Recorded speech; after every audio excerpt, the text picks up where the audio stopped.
Welcome to the official podcast of Cryptids, Anomalies, and the Paranormal Society. This is Whispers from the Dark.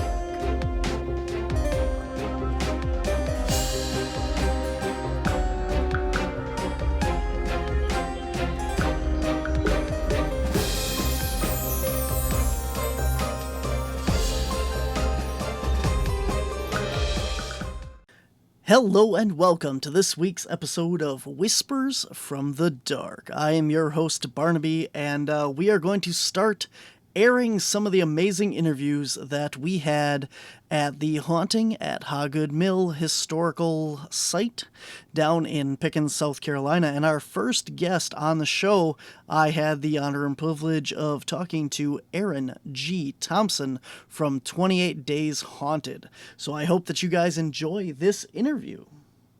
Well, hey, Barnaby, thank you, by the way, for asking me to speak with you. This is awesome. Thanks for coming. My name is Aaron G Thompson. I might be known for 28 Days Haunted most recently.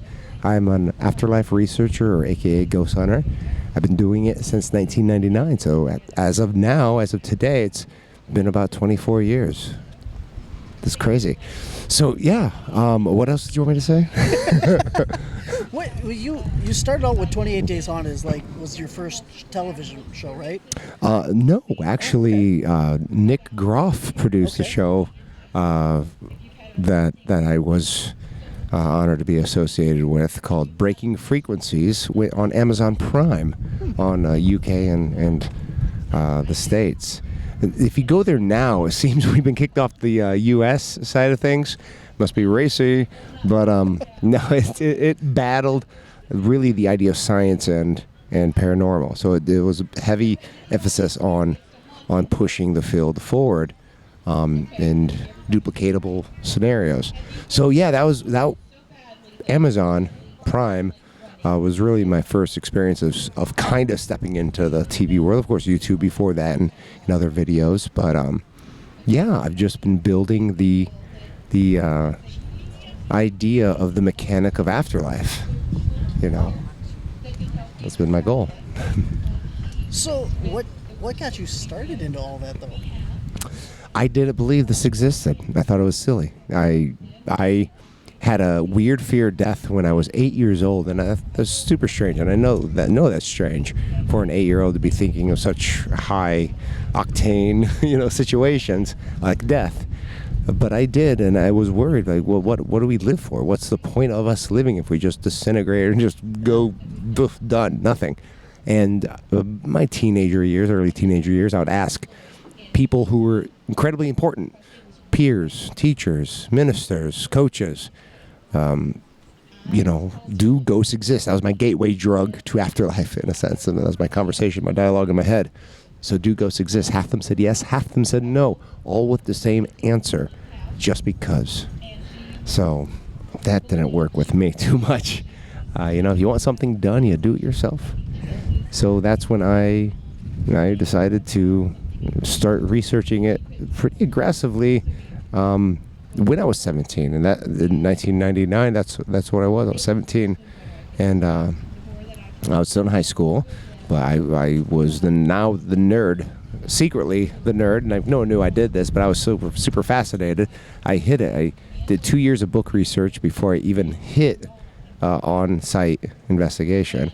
And my first team, it was 2001, is my first investigation. I still have it documented. I still have it documented on paper, but my team had to be 21 years or older because I had to take it serious. So literally I scouted for the crew. Typically were people I worked with at the movie theater at the time, but I threw out a manila envelope at them and said, "This is your job. Do you want to take it?" Because I wasn't here to give people tours of ghost stuff. I was serious. I wanted to really do it. So if they're gonna just watch me, I want to put them to work. So you're a photographer, you're a recorder, you're I thought it would work well enough. That first site ran off by coyotes.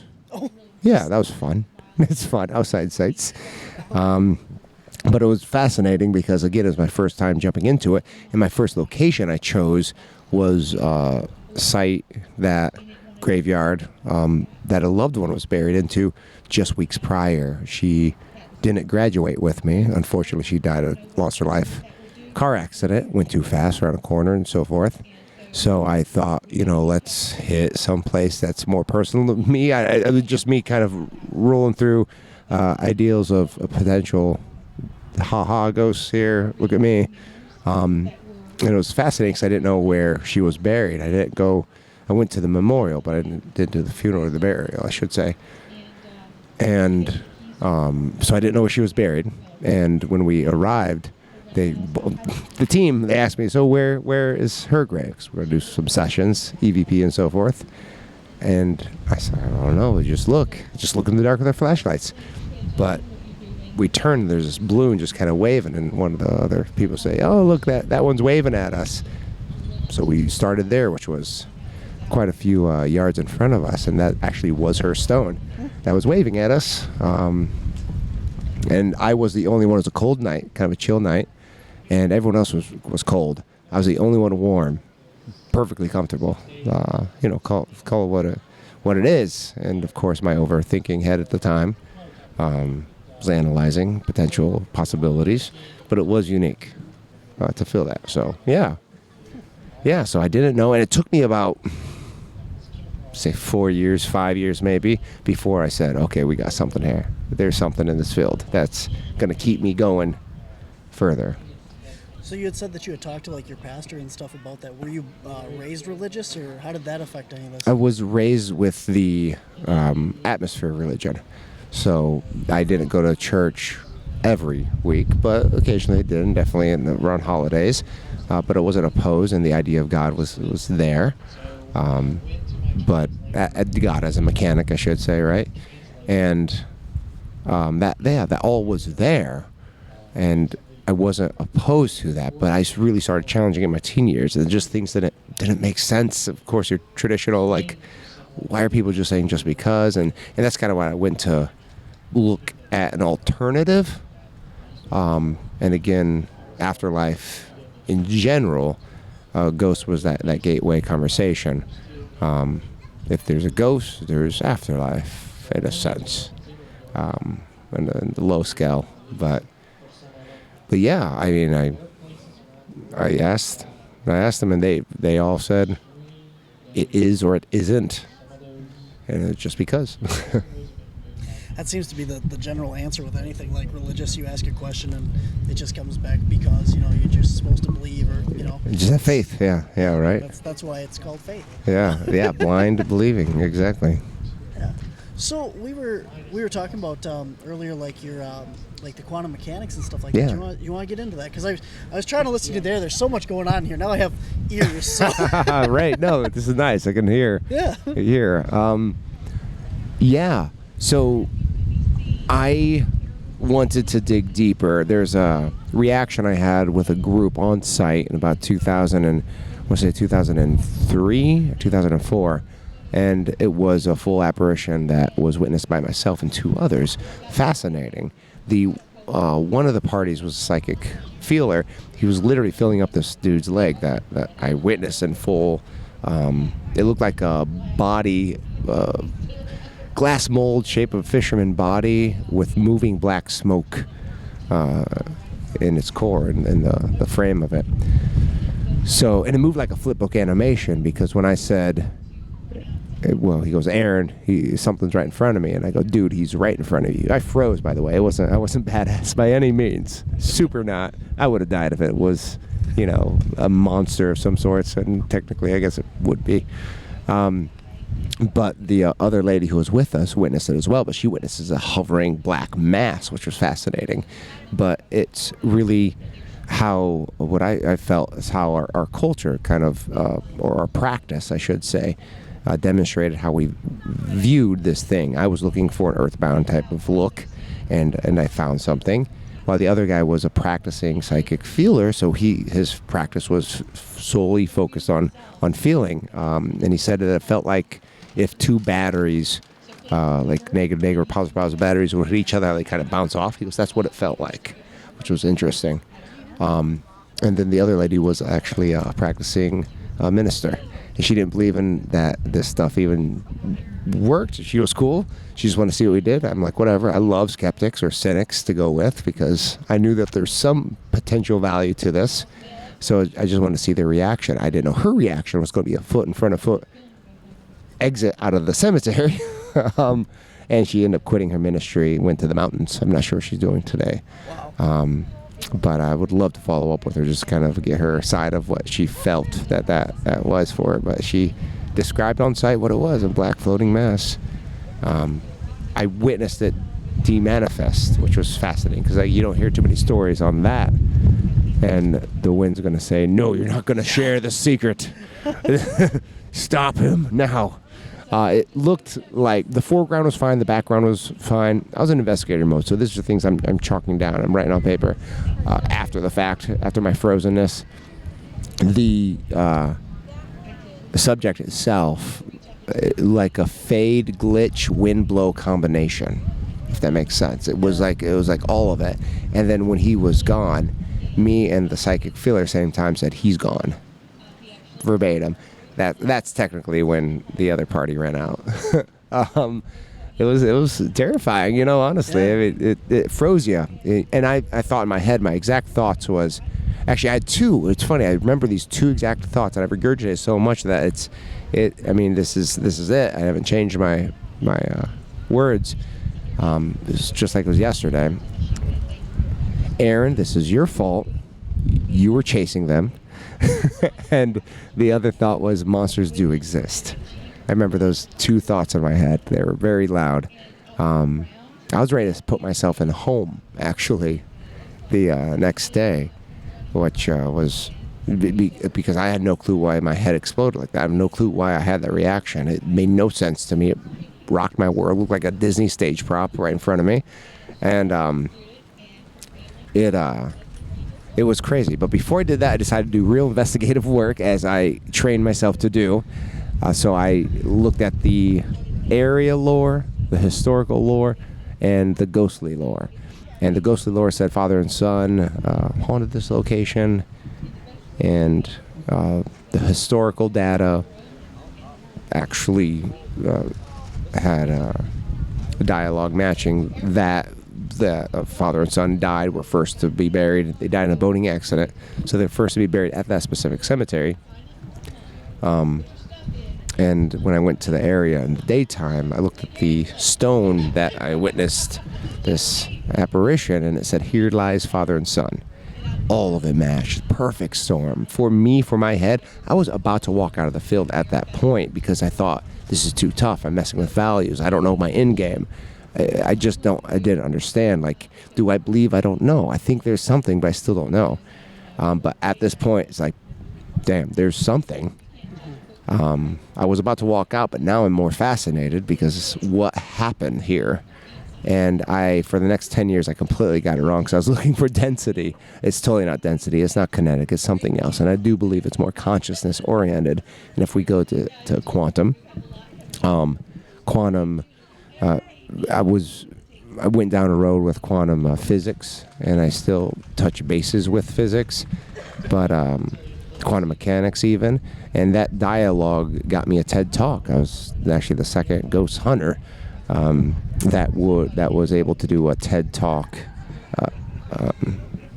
performance or conversation, but mine got banned 3 weeks before it went live because I didn't have the 4 PhDs for the 6-minute talk that I prepared. That's okay. I went on tour with it, and I got the attention of the leading scientists of free electricity because I wasn't talking junk. Our algorithms matched. Now we speak. We're doing some collaborative efforts to see what we can do on both ends on what they're trying to do and what I'm trying to do. So consciousness is really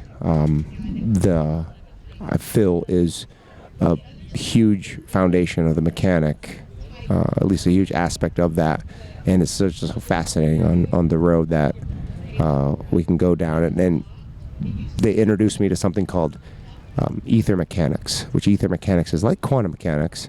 It seems like they share the same behaviors on ideas, but with quantum mechanics, aka quantum theory, it's just theory, and some really good theories.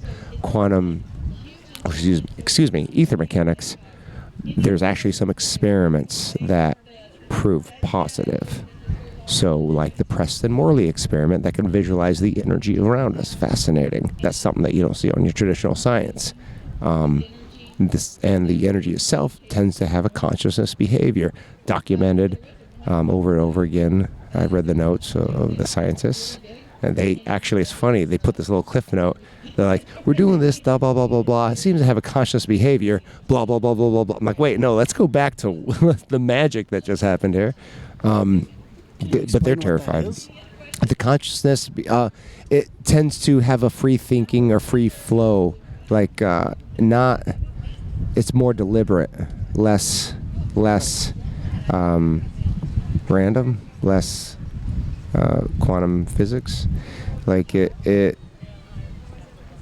they have created free electricity, but it uses non-AC DC capabilities, and they use what they call a dipole, which pulls basically the electricity out of the ether, out of thin air, and in the light it lit up bright. The kicker is what's the electricity in the middle of the light? Well, it started off looking like a nebula, which was fascinating, and then it morphed into a nebula, and then like an electric sea monkey that was almost like a godlike being, in a sense, in the bottle. That was free from the nebula look, and it would be more aware. And then as they continued to do it, it just popped up this larger entity every time. And again, it was not a lost strand of electricity. It was a hyper-reactive, aware, sentient consciousness thing. So, yeah, yeah. So it sounds like they're like trapping a entity inside of a bottle. It's definitely not trapped. It can only hold its burn for about, or it's the light for, I think it was 500 milliseconds, which is a long time confined. So it's definitely not trapped, and I don't think we would ever get a moment to trap it, because it is. So, like psychics, they are known to do some pretty unique things, potentially, theoretically, allegedly. I don't know what word we want to put, right? Depends on what family you're talking to, what community. But I've seen some interesting things live. I've seen some interesting things on video. So just think of this little sentient, this being, right? It literally has data on everything ever cosmically. So no language is out of reach, no intent is out of reach, it's pure intent. And so when the experiment was stopped in the 1960s, this one guy who was funding this project walked in, and he was done with the project. He was going to destroy it because they were getting too close to free electricity, and we'll just say a big leader in electricity didn't want to lose his fat belly, so let's stop it. So this boss guy came in right when they popped this entity again, and they're in the middle of experimenting, and he was shocked because, of course, they didn't tell the details to anyone because they were still trying to analyze what they're seeing. So this thing swung around like it's looking at this human that just walked in the room. I mean, this guy's kind of excited, terrified, like a mix of both. Like, what am I looking at? And mind you, it doesn't necessarily have a face. It's just this electric, like, sea monkey looking thing, almost like a traditional ghost. It looks like that you would see with a tail and two arms and a hood, But it swung towards him, and it broke the entire glass confinement around it, and sent 100% of the shards of glass into the body of this human being, like a horror movie. Yeah, that happened. And the most fascinating thing, that's, interesting, but it actually stayed out of that confinement for about 300 or so. I'm just trying to remember that it's a short time, 300 or so milliseconds. Like it's just like looking at it, like, you son of a, after that happened, he was injured, but it wasn't like a hard injury. It was a little piece of glass. Definitely shocking and terrifying. The military was behind him to mafia style destroy the entire experiment, and they did that anyways. So it knew that this bad thing was about to happen. It said, "Here's a middle finger. Now do what you have to do." So yeah, and that's something that I'm working to bring back. Not a My Pet Monster in everyone's house. I don't want that. That would be unpleasant. So do you think, or was it ever discussed, like, is this the same entity each time, or are they creating another of that entity or consciousness? Well, what my idea, and of course this is where, I mean, we're kind of front line at this point. It seems to be a mass entity. Like, it's one, but at the same time, it can be an everything type scenario, a we are one type thing. So yeah, it very well could be something like that. And I know I'll be speaking a lot about this tomorrow in some context, and I'll tell you the overall blanket statement is I'm the only one, or at least very small percentage, I'll tell you, that ghosts and spirits do not exist in the context that we feel that they do. They tend to be a biological reaction of the consciousness separating from the vessel upon expiration, leaving an echo or a smart photo with AI capabilities. So Grandma's perfectly fine, but Metallica got it right. Memory remains. And that can grow. Like I said, with AI capability, we can create our own monsters, which is terrifying. And if you think about that emotional shed, because everything that we manage is emotion, like all the ghosts the ghost locations, it's all this extreme emotional bleed, or this extreme emotional intent from one of us that feel that something's there and something creates. Biologically, when we die, we don't take our lungs with us, right? We don't take our heart, we don't take our brain, our limbs, our clothes. I mean, that's absurd. Everyone probably can agree that we don't take that.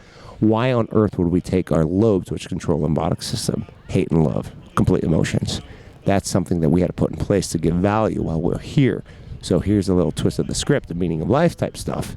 If I'm correct or on the right path of the research, meaning of life would be love, be feeling those emotions. If that's what we are when we're in the specimen, whether we're in a blade of grass, a tree, a fish, an extraterrestrial we can't see, it all loops around. I do feel the mechanic is there, just a loop, and the bigger picture is to collect the data that we're collecting right now, and then loop back in to collect more data. So a repeat scenario. Kind of like a reincarnation kind of thing. Exactly. I heard one of the psychics that has been on my show talked about how when you have an emotional reaction to something, like a traumatic event, something, part of your soul or consciousness kind of breaks off in these different locations. And that could be what you're feeling, because like we're here at this place. And, if we're going to a building here and someone's emotion or consciousness is still there, you're feeling that remnant, which is kind of what you said. Yeah, exactly. That echo, or that once was. I with the emotional state, and if you ask folks who have, even religious folks, that have died officially on the table, or that went to the light and came back, all of them say that they're void of emotion. They just feel peace. Well, that's void of emotion. That's you literally without the biological aspect to hate and love and anything in between, to worry. It all becomes logic. Even if you're like, oh, no one knows how to do the dishes, come back into the body. That wasn't necessarily an emotional thing. That was a mechanic thing. That was a consciousness just going blah, blah, blah. If you think about when you drink a lot and you start seeing, your brain starts swelling, you start, you're getting drunk, you don't slur your thoughts. Your give cares go away. You could still talk it through, but again, it's a very neutral state. You're taking out the aspect of biology that cares as much. Interesting. Another thing I was thinking about when you were talking there is you're talking about these, the sum of all knowledge, it knows all. It's kind of like the Akashic record or the Akashic field. Yeah, absolutely. Yeah. So anybody that's listening familiar with that's kind of like, what's going on. Yeah. What you're thinking. Yeah, exactly. And there's actually the team here, the Paranormal Research Institute, which are phenomenal people. I've known them for years, and I love the work that they're doing. They brought to my knowledge base, I believe it was them. I'm sure it was them. We'll say it's them for now. Give them credit. Yeah, right. That they actually took unbiased research sources of scientists that weren't religious or weren't necessarily identified religious, and just broke down DNA, I believe it was DNA, and they found out that there actually is a design crafting or capability. Like, it seems more with all the data broken, and I really do got to see what that research is, because it's fascinating. I just haven't seen value yet in what I'm doing to go that way, but I am planning on picking up those papers and going over that, because I'm curious on the DNA and how the design aspect can still very well be a mechanic and not religion. I feel like I had to put a religion on what we do to provide more value. And value is important. Don't break value. If that's something that people are happy with, they're right. Because there's zero harm in my build-up. If you believe it or if you don't believe it, you fine. You're living your life. Be happy while you're living your life. That's the big kicker. Absolutely. That's amazing. That's totally different, like a whole new viewpoint of a lot of this stuff. Yeah. Like I said, I talked to some people who have had those other kind of thought processes, and this goes way beyond that to another whole level of putting it all together. So. And thank you. This is, I do love the research in the field. I appreciate you saying that. Doesn't make me the most popular ghost hunter, afterlife researcher out there, but I'm not here to make friends. I'm just here to put the data together and see what we can do, moving forward. That's really cool, because it's not your typical stuff, like I've watched your show and stuff, and I've seen you on there, and it's totally, I think you obviously know, like, TV is completely different than real life. A lot of my sayings were void of the edits. That's okay. We're just gonna shove this off, and a lot of people that you meet in person and get a chance to actually talk to from shows, and you do not know what's going on, right? Because it's the show has a narrative. They have this line that they want to push, and their storyline, and we do our own documentaries and stuff as well. And at the end of the day, nobody's going to watch a documentary that doesn't have a story to it. I literally just said that a little bit ago, and I don't think it was to you in there, to someone else. I said, look, my TV show is not going to change the world. The TV shows that are out there, they're not going to change the world. I go, the ones that if TV could change the world, because I've been saying that TV can't, produce results, but I'm rethinking that. If you were to find something, it's going to be someone doing the documentaries, but they're never going to have the eyes, not never, but it's going to be harder to have the eyes that the big produced shows are going to have. It's just the reality of it. But the good stuff is going to be like the real, like, stuff that could possibly change things are going to be those homemade documentaries. And even so, like, some of the stuff that we've done for shows, we leave evidence out because it just doesn't fit. Like, we have one random piece of evidence that, is really good, but it has nothing to do with anything else that we talked about or showed. And it's like, well, we can't just stick it in there. But and that's why I like breaking frequencies when I was on Amazon. And I actually have those on a hidden link in YouTube, if you want me to throw them out there. To pass them forward, but it was kind of my play place. Like, I wanted to match the historian who was fabulous, Travis. He teaches U.S. history. It's his passion, and I never brought him on site or do an investigation. His job was to be the historian, so he would do the history, then I'd match the history with what we're finding paranormally, which we're finding psychically, and see if they all kind of combine, and it's pretty fabulous on how they come together. Another thing I like is you're talking about, the TV shows aren't going to change the world, yet, but they are going to inspire the people like yourself that goes out there and does those other unique experiments and follows those other pathways that the TV isn't giving you. The exposure is key. Yeah. That's I'm incredibly thankful for that, because now I got some exposure. We'll see where it goes, but I can only control my box, and I know that I love this field far.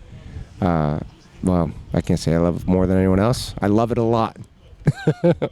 To me, it's my world. You meet a lot of great people out here, like just the people that come up and just have the great stories and stuff at these events. You do. Yeah. You do, and networking is key to these events. It's not about the ghost hunting aspect afterwards. I mean, that's fun, but it's learning techniques, it's networking, and it's just experiencing the community. I think some people, some groups don't like to come to these events because they're like, oh, you can't really, there's cross-contamination. Yeah, there's going to be a lot of cross-contamination because you're not really putting your heavy, boots to the ground here. You're just having fun, you're enjoying the community, and you're inspiring. Yeah, and I mean, like, you learn stuff from other people here as well. Mm-hmm. And hearing the other speakers and learning from their thoughts and ideas and perspectives and everything. And it's a really interesting, experience to do this. And running into you, Barnaby, was like exciting. I think that was one of my favorite openings. I know you before you knew me. Well, thank you, sir. You're welcome. My pleasure. Thank you for all that you do. Well, thank you. Thank you. Appreciate that. Yeah. Before we wrap up here, I wanted to give you an opportunity. You have one book out. I do. You want to talk about that, promote it, and tell people where they can get it? Well, the book's actually only sold at conventions right now. I tried online, but it's just so infrequent for the most part, and I'm busy researching, guys. I'm not sitting on my thumb trying to make viral TikToks, though I am on TikTok. It's so weird. Actually, it's funny. I did a TikTok the other day, haunted location. So I make these rings. That's really my bread and butter on how I pay for my rent and my bills and take care of my little girl. They're super customized. You go online on AaronGThompson.com. Actually, I think I took off the link right now, but I'll get the link back on there. Once you go there, yeah, you'll see glow rings. But definitely on Facebook, I'm always posting up the link there. And yeah, I just put anything in these glow rings. So they glow in the dark. They're high quality glow rings. So when we're ghost hunting in the dark, we can see things. My ADD brain loves to see things. And I have blessed metal in mine that was given to me by a demonologist. I've done blood bonding rings. I've done ash cremation, memorial rings. And I personalize the glow and the feel and the look for every one of them. They're kind of cool. And that's on AaronGThompson.com. That pretty much will take you. It's my one-stop shop. It'll take you to all the social media spots. Very cool. And yeah, I am working on a book too to bounce off what I talked to mostly about this in this talk here. It's going to be called Echo Cosmical Ether Mechanics: The Study of How Ghosts Ghost. So that's what I'm working on right now. Go to the website, click on it, because you're not going to remember how to spell it. Yeah, and right now I got Boo Hoo, a Ghost Crier story. It's a children's book. It's actually super adorable too. But yeah, thank you. Yeah, thank you, man. It's been a pleasure talking to you. Awesome meeting you, and hopefully we see you out there. You got any other shows you're coming up this year that you're going to be at? I can't. Oh, not TV shows. Yeah. I know that button. Oh my gosh. I'll be actually with Ryan Buell keynoting an event next week and at the Abbey, South Carolina, Abbeville. I don't know. It's a big one. Belmont.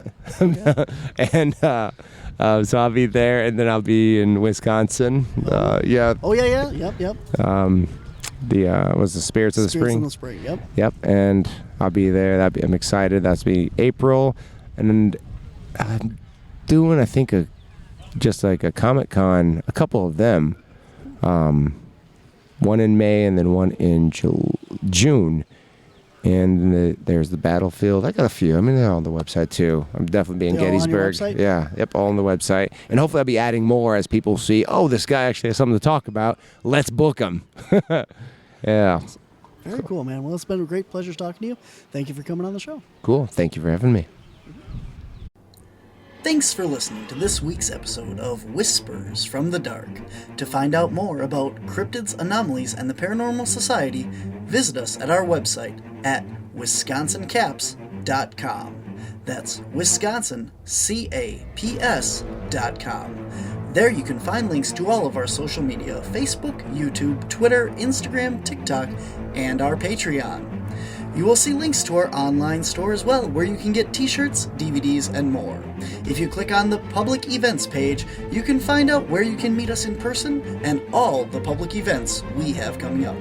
If you enjoy our podcast or our YouTube shows, please consider becoming a Patreon at patreon.com/WisconsinCaps. There you can find behind-the-scenes pictures and videos from all of our media, as well as bonus footage and evidence that we have collected. If you have encountered something you can't explain, we want to hear from you. Visit our website and click on Submit a Report on our main screen. You can choose to leave your contact information or simply remain anonymous. You can also reach us via email at wisconsincaps@gmail.com. If you would like to be a guest on our show, please contact us on our Whispers from the Dark podcast page on Facebook, or send us an email at wisconsincaps.com. Remember to like, share, and subscribe wherever you listen or watch or find us.